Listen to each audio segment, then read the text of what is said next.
la neve cadrà e senza ombrello la sardina assai nervosa sta.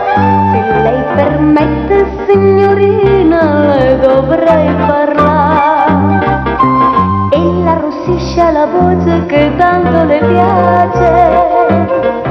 Mi dica senta se vuole la mia stanza è là. Lei guarda i vestiti, sospira e lui dice, in fretta squisce poi nel bottoncino.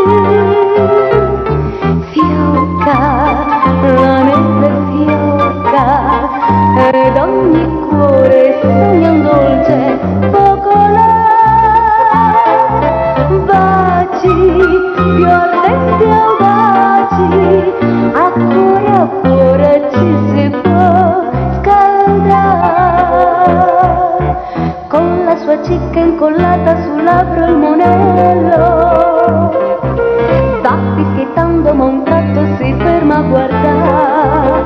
Chi dorme là sulla panchina da una bimba sotto la neve piccolina stare non si può. Alzati su, t'accompagno, dov'è la tua casa? Piangi, ho capito, ballano i colleghi pian, e ben ci pensare.